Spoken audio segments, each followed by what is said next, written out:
This episode is brought to you by Endless Comics, Games, and Cards. Whether you are a dedicated Wednesday warrior or looking for the latest drop of TCG and sports cards, Endless Comics, Games, and Cards has you covered. While Endless is known for their large collection of both single-issue comics and library of graphic novels, not to mention their monthly comic book club, they also stay fully stocked with singles and sealed product for Magic the Gathering, Pokemon, Yu-Gi-Oh!, and many others. What's the best part? You can set up your pull list online at endlesscgc.com and they will send your new books to you. So head on over to endlesscgc.com or check them out on social media at endlesscgc.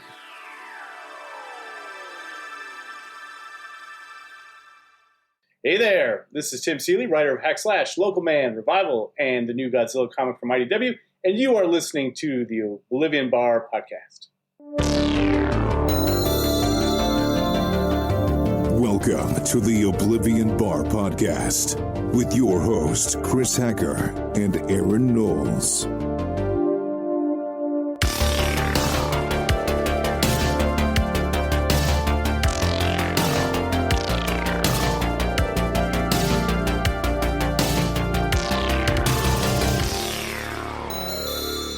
Joining us today are two of the spearheading creatives behind the upcoming Kaisei era, which launches an all-new Godzilla-centered shared universe at IDW Publishing. One is the editor of the entire Kaisei Communique and the fan-favorite IDW hit Beneath the Trees Where Nobody Sees from good friend of the show, Patrick Horvath. The other is the Eisner Award-nominated writer of the aforementioned Godzilla #1 with artist Nicola Sismeja, as well as fan-favorite series like Hack Slash, Local Man, Revival, and Money Shot. He is also headlining the upcoming Masters of the Universe miniseries, The Sword of Flaw, with Dark Horse Comics in the fall. It is our pleasure to welcome Jake Williams and Tim Seeley onto the Oblivion Bar podcast. Woo! Yeah, Cheers. welcome. What's up, guys? How's it going? Welcome, Jake and Tim. So glad you guys are here to talk about all things Godzilla. When IDW first reached out to us to talk to both of you gentlemen about this brand new universe over IDW, I was pretty excited, but I knew as soon as I mentioned it to Aaron, who is I think maybe biggest kaiju fan that I know, at least in my friend circle, I knew that he would be even more excited. So I'm excited, but I know that he is even more excited to have you both here today. And I would love to start with you, Jake, actually, before we even get into a lot of the larger Godzilla conversation. Jake, I want to ask you, because I think, and this might be a loaded question, but I think a lot of comic readers don't really understand what goes into being a comic book editor. And I hate to put you on the spot here, but can you put together sort of a brief overview of what goes into being a comic book editor in 2025? And how did you end up leading the charge with this brand new Kaisei universe? Yeah, so being a comic book editor can really change from company to company to person to book, right? It's a very fluctuating situation. But the way I look at it is it's similar to like a producer of a film, right? So it's my job as the person who's like running Godzilla to first of all, make the hires, do the casting, figure out how many Godzilla books we want a year, kind of figure out the general direction and tone we're looking to aim for. And then I reach out to writers I want to work with. So like Tim, for example, I reached out to Tim. I solicited a pitch from Tim. We did like a round of notes or feedback on that pitch. I bring it to Toho. And then from there, we do like, it's just kind of project managing and giving notes and feedback along the way. So I give notes on the script and the art and the whole thing. And then I bring in other people to do the kind of the sister books, and I make sure it all fits together and it's aiming in like kind of the right direction. So it's very just like top level tone setting, and then like nitty gritty project managing is the kind of the combo of the job. I've heard that project manager sort of title usually in conjunction with being an editor, because it's a lot of pieces, again, sort of all aiming them in the correct direction. And Tim, I'd love to hear from you also on how you ended up kicking off this all new Godzilla universe. What was that initial conversation like with Jake and IDW? And how did you ultimately decide that this was going to be the very first entry in this brand new universe? Well, I'd worked with Jake on Godzilla versus Chicago, and because Jake correctly surmised that if he did a comic of Godzilla attacking Chicago, and he didn't ask me, I would be so fucking mad. So Jake made the right choice, and we actually, I wrote and drew that story, and he and I had I think we had a pretty good time working on it together. And there's not many editors like Jake where you can work with them, throw things back and forth. He puts the time in that's necessary. He pushes you, but he doesn't push you too hard. And so I think I was just like, this kid's got it going on. And then, he had called me and said, well, we have more Godzilla possibilities if you're interested. And he just threw out the idea of Godzilla Shared Universe and explained kind of the two other titles. And that just immediately set off. I grew up watching Godzilla movies. In my 20s, I watched all the Godzilla movies again. I've always been very familiar with Godzilla. So as soon as he started throwing out, we wanted to, and he said the magic words, which is, I want it to be comic booky. And that was like, I got it. I know what this has to be. And so, this idea of doing kind of a team, like a G-Force, but like through this American filter. And Jake had this idea of bringing in essentially a kid with the ability to punch Godzilla. And so we came up with Jason Braid. And we just kind of kept rocking it back and forth until I think we found something that, felt unique, even though it felt like it was part of this larger, tapestry that has been, 70, 80 years of Godzilla movies. So I think this one becomes the sort of, I don't want to say main book, but it's the flagship book because it centers the most on Godzilla and the relationship that these characters have with Godzilla. So the other books have characters who are peripheral to the world of Godzilla, and Godzilla appears, of course, as Godzilla should. But this one is really, it's Godzilla doing Godzilla shit, and the people who are charged with reacting to that, and also their history with Godzilla specifically.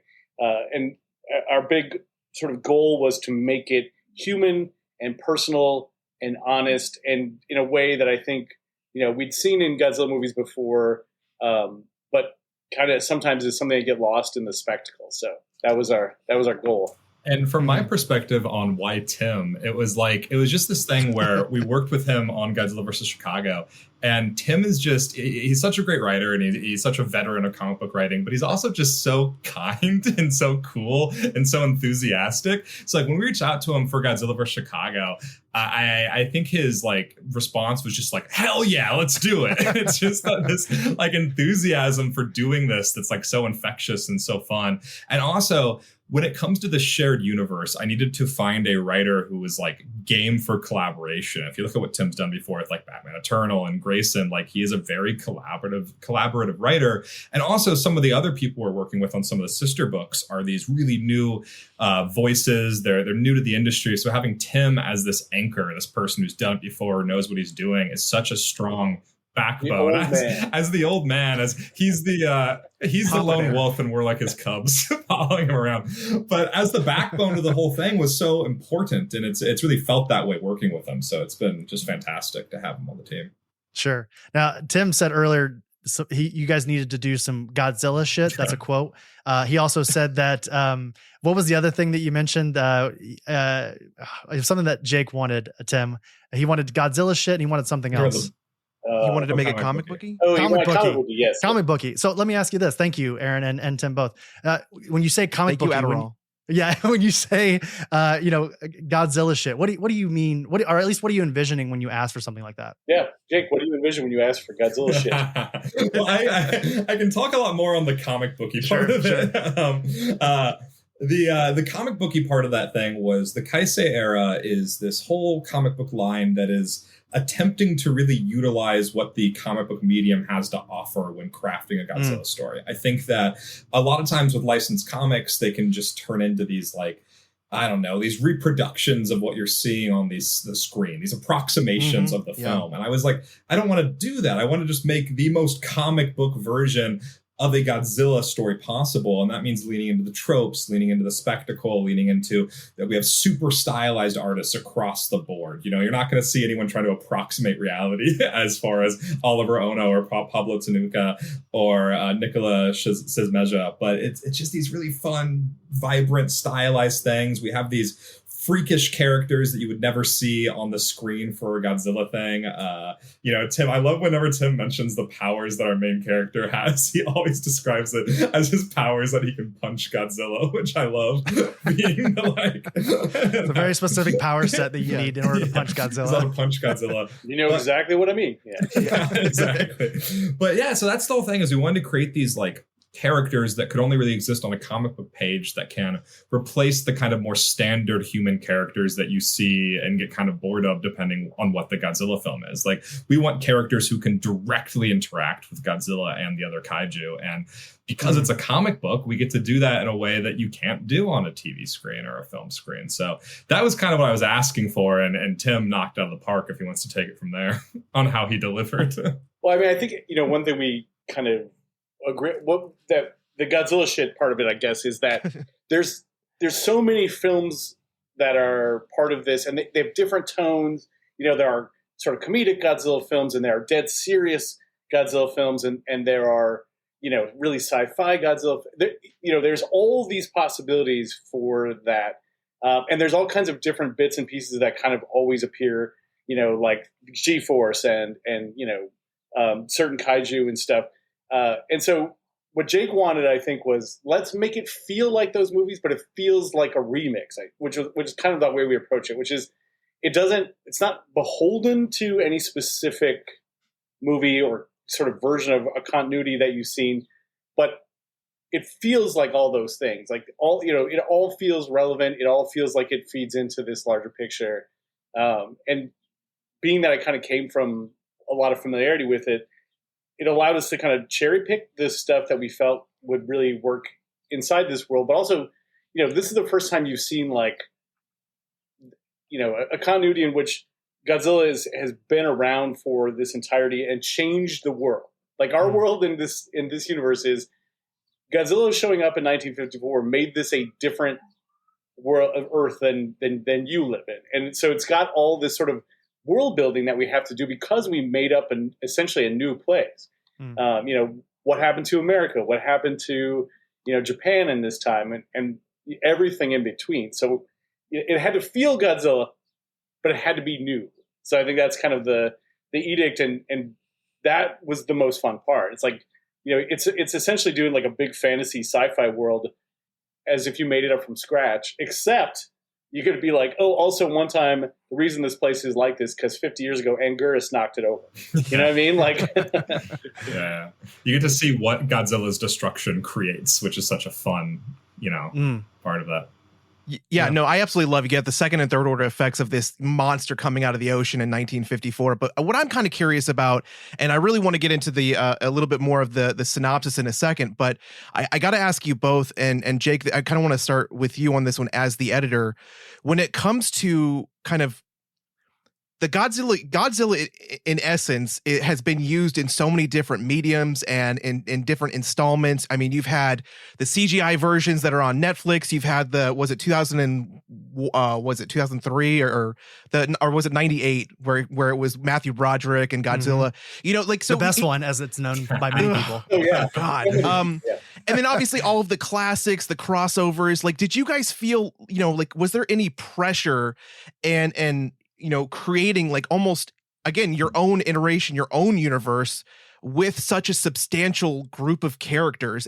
Yeah. So for me, what really takes the pressure off is that I hire really good people to make it, so maybe Tim feels a lot of pressure, but I just believe in Tim. So it works out, and part of the fun of comics is that you get to be really generative and really weird with it. And at the end of the day, like, it's not like a movie. When you put in a movie, there's such a marketing campaign behind it that so many people go to see it that, like, if that goes bad or it's bad and people hate it, you really hear from them. Where when it comes to like a Godzilla comic, like, if people hate it, that kind of just means they didn't read it, like the eyes just weren't there. So the best thing we can do is just get more people to read a Godzilla comic than ever have, which you can only do if it's good. So it's almost like there's a lot of upside to this and very little downside. And, I see Godzilla as a character that it just works in a lot of different contexts. It's not something, it's an idea so big that we can't mess it up, and that's It's a super flexible character. exactly. Right? And the essence of Yeah. Godzilla is very much present in all these books. So we just give it a new context to destroy, a new world around it to knock down. And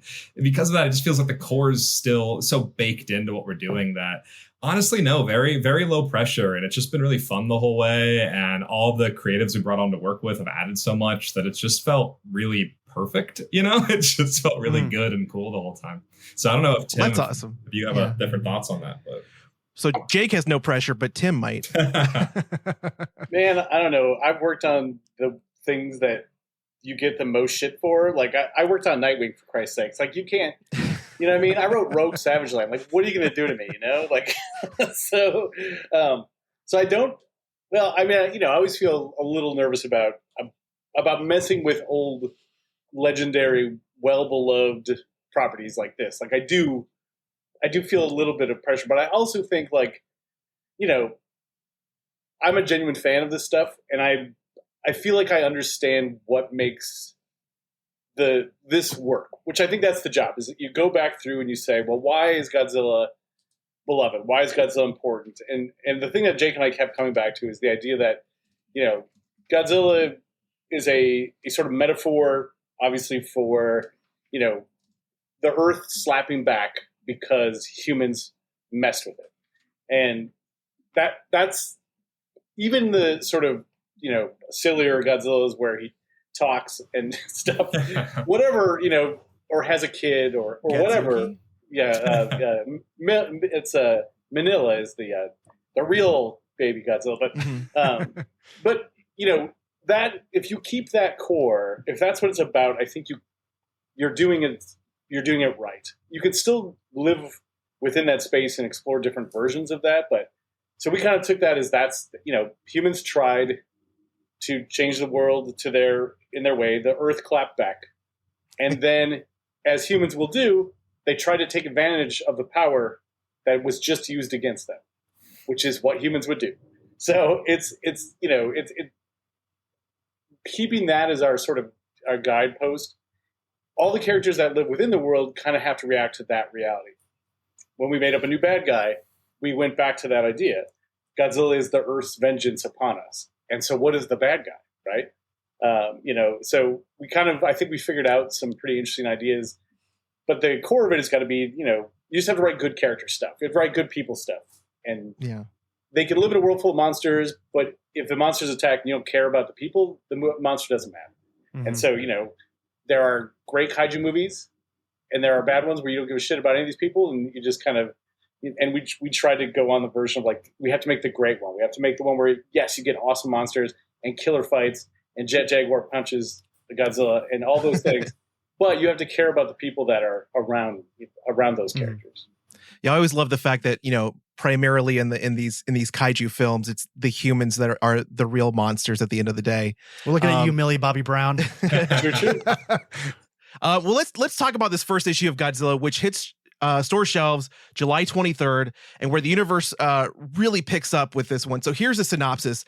It's 1954, and an experiment with a mysterious energy source called Kaisei has awakened Godzilla. For decades, humanity has endured an onslaught of monster attacks. While Japan views these unstoppable rampages like natural disasters, the United States' G-Force is attempting to fight these seemingly immortal titans. Now they've found a boy who wields the power of Godzilla.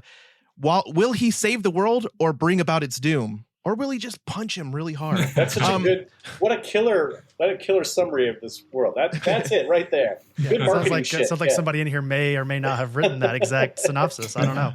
Well, Jake, with Godzilla Escape the Dead Zone and Starship Godzilla coming in the fall, what were your first steps with all of the creators when laying down the directional foundation of the shared universe? And I know you said make it comic booky, but was there anything else that you kind of like walked in there and was like, this is like the roadmap? Yeah, so I wanted to explore different kind of like the archetypal like comic book genres in this, right? So I wanted to do a superhero-y kind of like Ultimate X-Men style book, which is the one that Tim is doing. That's Godzilla, right? It's just people with powers fighting massive kaiju. And then outside of that, I had this idea for this like I was calling them like outside the wall and inside the wall books, and that wall became the physical wall of Dead Zone. And I had this idea for like a dystopian world, and I knew I wanted there to be kind of like a wandering Ronin who goes from town to town, and that connecting these like different kind of like destroyed kaiju infested areas. I think initially I was like, there's like one continent where kaiju first attacked, and that's kind of like our savage land, and we want like a character who goes around that. And it was very loose synopsis. And I met Griffin and Ethan, the supple boys from Matthew Rosenberg's podcast at San Diego Comic-Con, and I invited them to pitch ideas to me, and they sent me a bunch of different Godzilla ideas, and I basically was like, hey, instead of doing one of these, do all of these and put them in this world. So like basically we've created this like mix of Mad Max and Over the Garden Wall, where we're having this cast of characters starting with this half kaiju, half human, this mutant hybrid, which again, that's such a comic booky thing that works in the comics. Yeah. I don't think you're going to see that in Godzilla -2. You know, I think that's very much that's some Godzilla pages. Shit right there. Yeah. Fingers crossed. So we have this characters going from town to town, and all these stories that the boys have been talking about are now like episodes. You know, they're the issues. That's what's happening to him. He's meeting these new characters and having these interesting little interactions. So like I saw Godzilla as our superhero book, even though that grows and changes in so many ways. Like Godzilla, the book that Tim's writing is going to be so many different cool things. That's just how it starts, right? And then it evolves from there. And then I see Dead Zone as sort of our Wandering Ronin, our Vertigo book, our Walking Dead book, right? It's goopy, it's weird, it's strange stuff is happening over there. And then Starship Godzilla, I didn't solicit the idea for that at all. That was a book that that Chris Gooch pitched to me as a much weirder book when it first started. The initial take of this book was like thousands of years into the future, and it was actual Godzilla. So like Godzilla itself had been turned into a spaceship. And, wow. Yeah. So one thing when it comes to pitching is I'll send my rep at Toho. His name's Aaron John Greger. He's one of the coolest guys in the business. I'll send him something and I'll be like, do not show this to Japan yet, but can you just let me know how off base we are? Or what is a version of this that we could do? And Aaron was like, you can make it Mecha Godzilla. There's no chance you can do it as regular Godzilla. So I went back to Chris. I kind of pitched the Kaisei era to him. I told him I'd want this to be involved in that. And from there, I was like, I think you should just take space. Like taking your idea to have a Godzilla spaceship, let's make it Mecha Godzilla. We'll call it Starship Godzilla. And then up in space, just connect that world. We'll keep everything, all the simians and the zillions, like that's your world to play around with. All the space kaiju will exist up there. So for the start of this era, everyone's very sequestered off, right? So Dead Zone is literally walled off from what Tim's doing, and Starship Godzilla is light years away. And then we're kind of right now, as we talk about like phase 2, second story arcs, like right now, Tim and I were talking today about having a meeting with the Dead Zone guys to talk about kind of, you know, universe evolution from there. No, I love that. It sounds like what's his name from It's Always Sunny in Philadelphia? He's like pointing at the wall with like all the string and the pictures. Yeah, Charlie. Yeah. Well, that's funny because you touched on our next question, which has to deal with Toho, because we wanted to know, like Tim, like what does your creative relationship look like with Toho, or is it just you, Jake? Are you only repping with them? And how much and do they have any creative involvement in all of this? I mean, Jake, this is one for you, because so far all I know is like these guys are so cool. They just let us do so much shit, but I know you have to do a lot more work than I do. Well, Tim, have we had to really tell you no yet? Like, has there been a thing that you were like you couldn't do? Like as far as like, not yet. Godzilla rules? Yeah, I don't think so. In fact, Tim and I are talking about Arc 2 right now.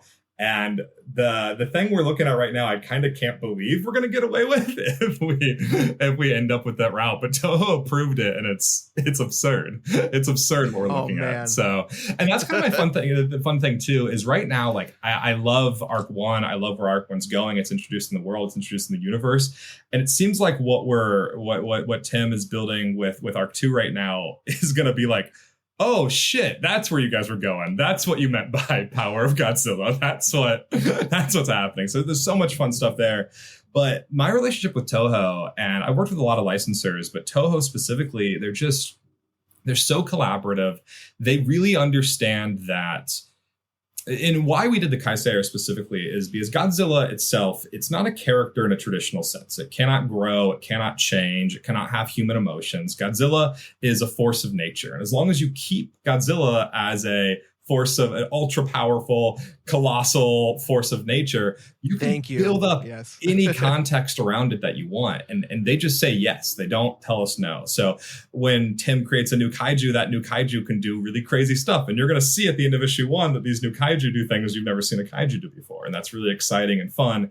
And my relationship with them, it's always like, if they have to say no, it's always like, no, but, and I think you saw it with the Starship Godzilla comic, right? It's like, it can't be actual Godzilla. You guys are being insane, but it can be Mecha Godzilla. And in general, when they say no and put up these guide rails, I find it as like, it typically helps. It helps us find like a better solution around the thing. And typically they're just saying no because they're like, hey guys, Godzilla's an established character. And if you're making comics about Godzilla for a reason, and part of that is because Godzilla does do this and it doesn't do these things, you know? So it all makes a lot of sense to me. I love that approach. You know, Jake, I have to give you major props here because we've already sort of talked about the cast of creative teams that you've sort of assembled for this entire new universe. You know, again, Tim, one of our great current writers, you know, Eisner nominated. You've got the Supple Boys, Ethan and Griffin, both who I think are some of our best young writers coming up with, of course, Kill Your Darlings over at Image Comics. And, you know, of course, Chris with Inutaro last year was insanely good.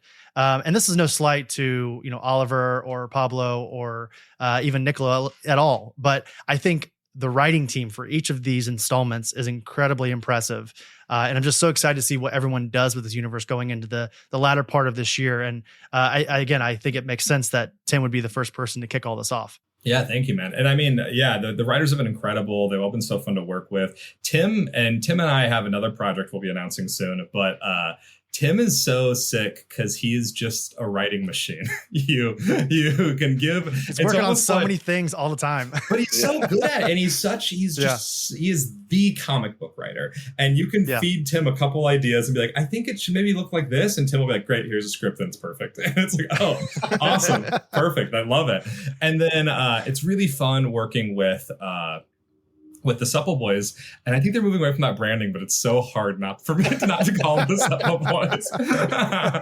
But with Griffin and Ethan, because you really just feel that like young writer hunger with them, and like I said, like when I solicited ideas from them, they sent me like 10, and they were all great, and the stuff that they're bringing to the table in Dead Zone is just absolutely absurd. It's so crazy, and it's so fun, and it's so weird, and it's just exactly the type of comic book I want to read. And then, you know, Chris Gooch is just a genius, as you know, from his top shelf graphic novels. He's a genius. He understands characters so well. The book is like, it's so fun because Chris is he's so good at the soap opera part of it. He's so good at like the human element.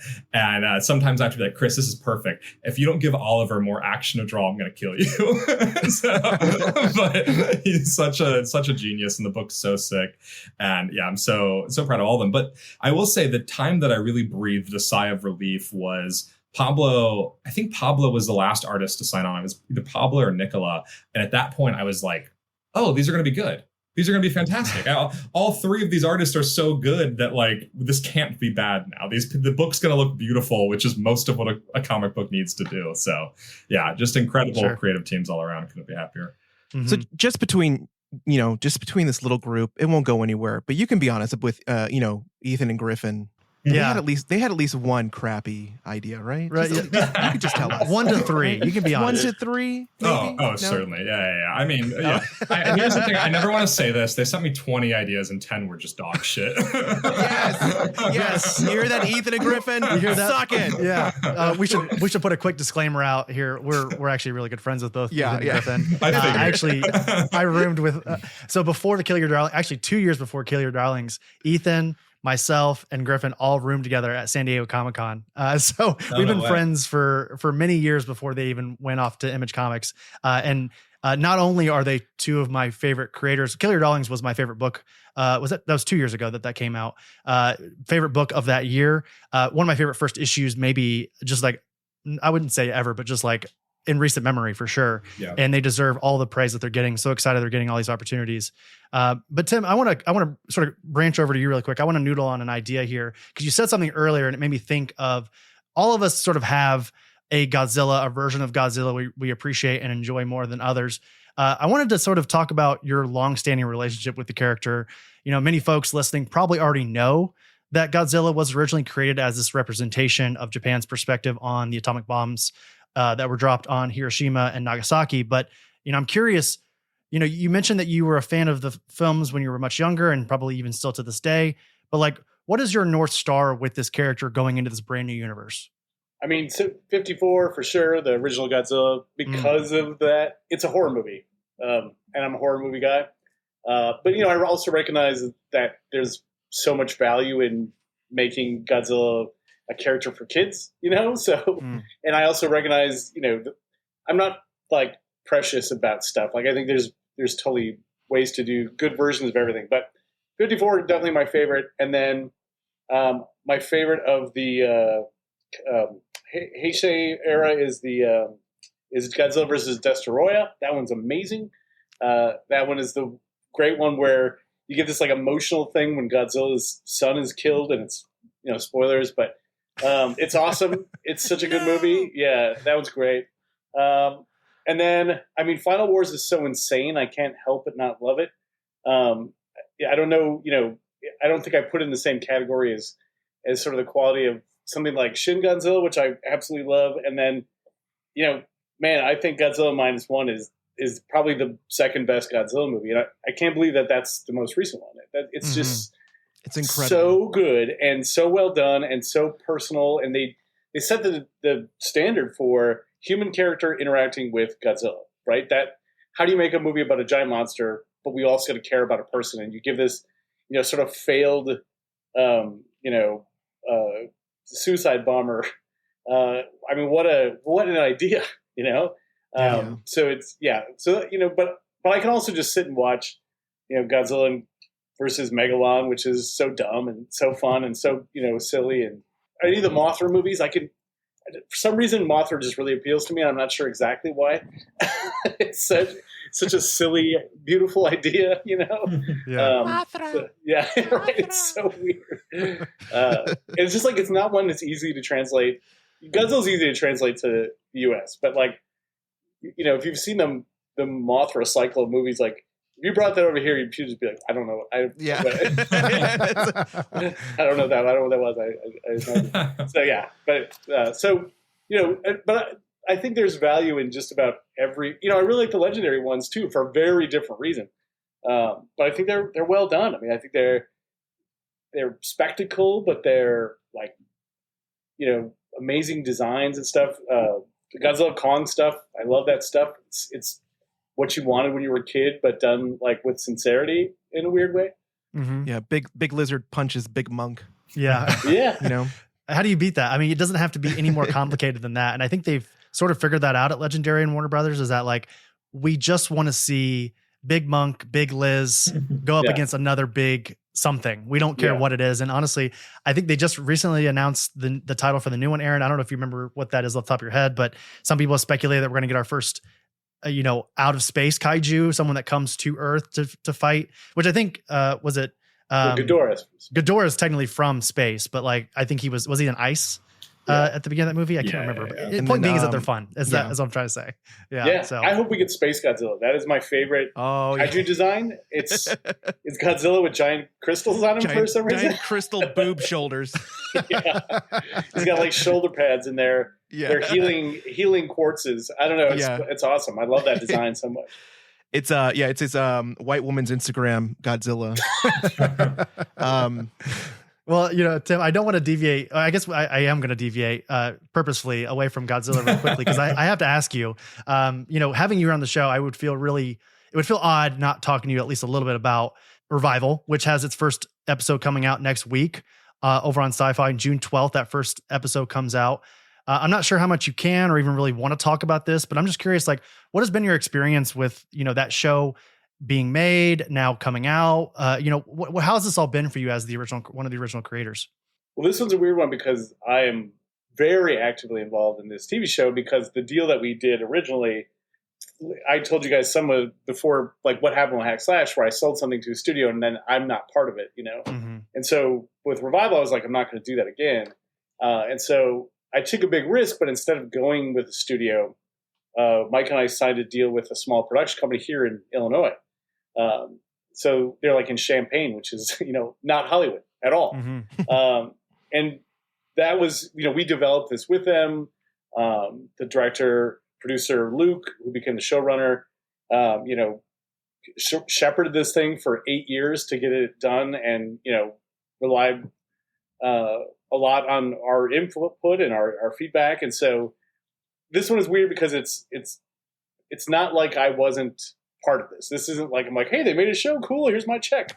It was like, this was like being involved. This was going to the meetings, meeting investors, like doing stuff that I felt I should have just been doing the entire time because, taking a check and looking the other way just didn't work for me at all.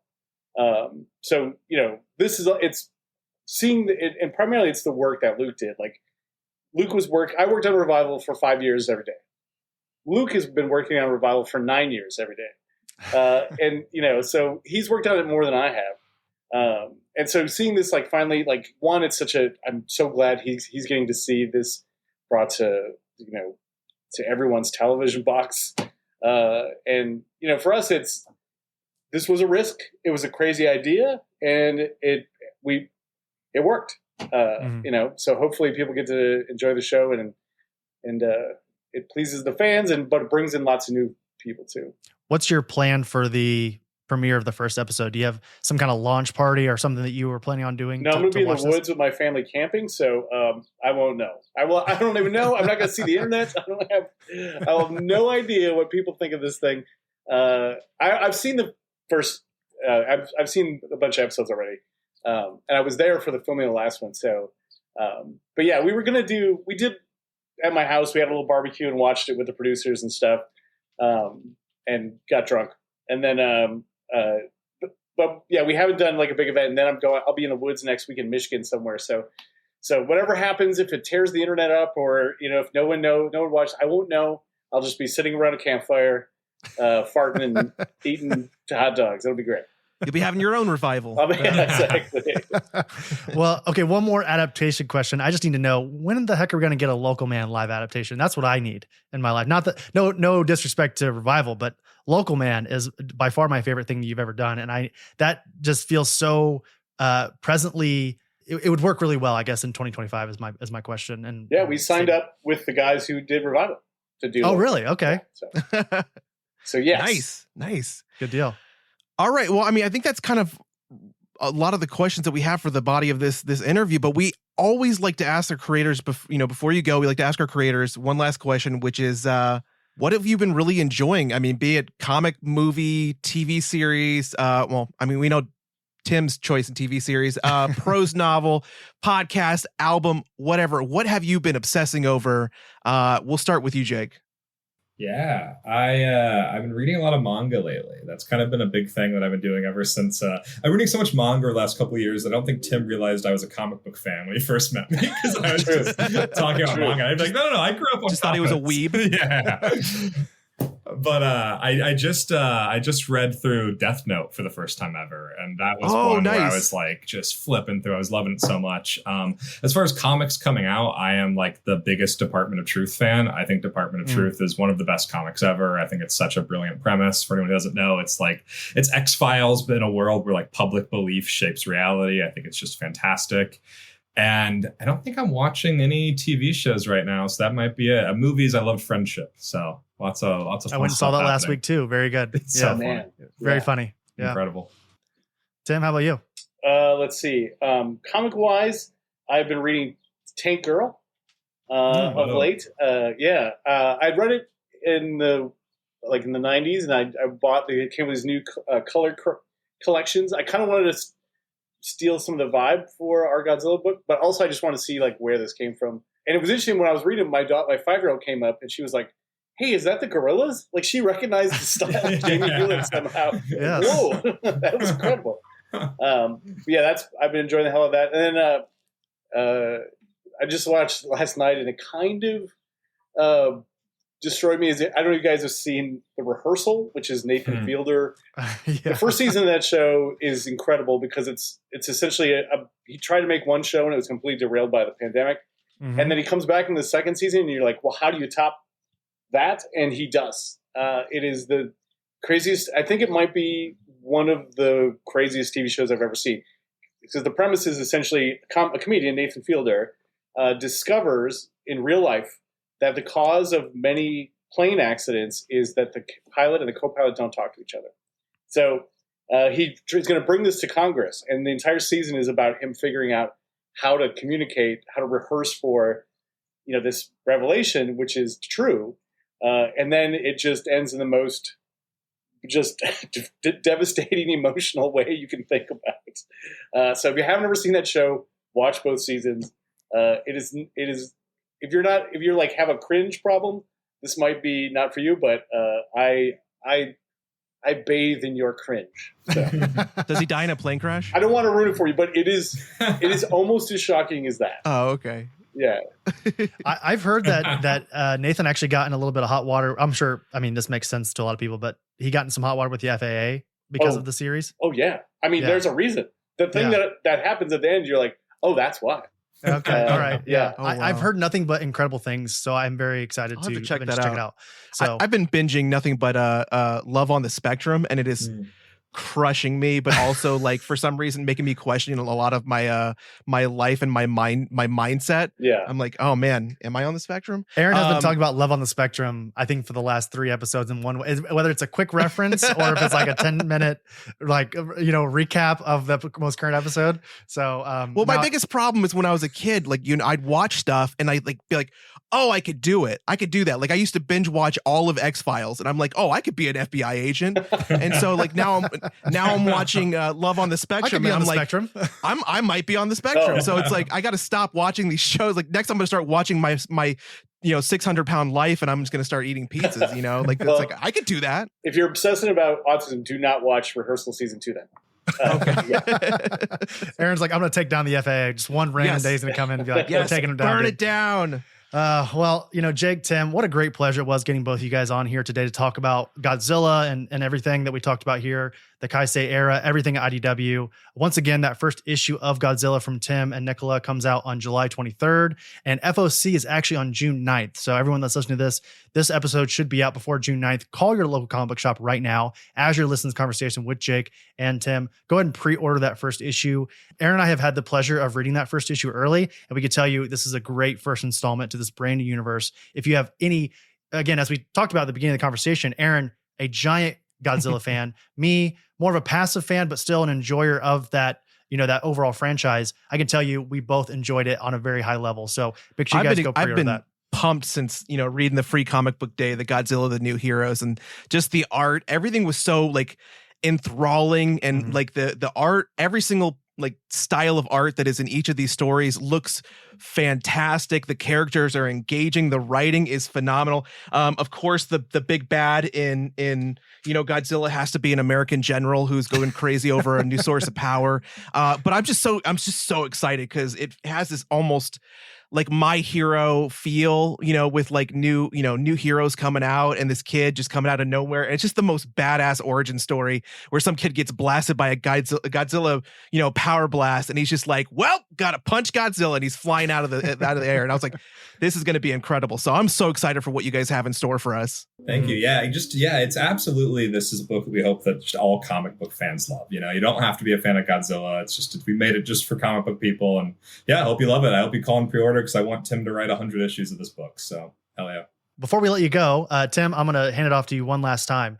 How can listeners follow your career? Is there anything that you want to, any upcoming work that you want to sort of plug or anything else before we let you go? You can follow me on Blue Sky at Tim Seeley at Blue Sky, and I'm still kind of on Twitter and Instagram. Tim Seeley on Instagram. I've always got some shit going, so check it out.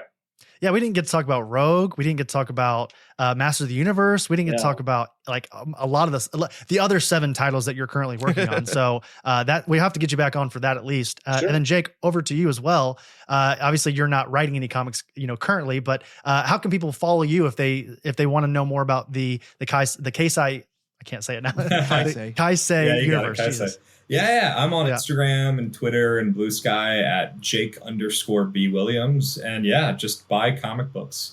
Buy any comic book, and my name's sometimes in them. And I really don't care either way. So yeah, read comics. Highly endorsed that last message. Shop local. Yes, that's right. Well, again, thank you, Jake. Thank you, Tim, so much. We appreciate it. Thank you, guys. We'd love to have both of you back on again eventually at some point, whether it be together or separate. But we appreciate you being here today. Thank you. Thank you.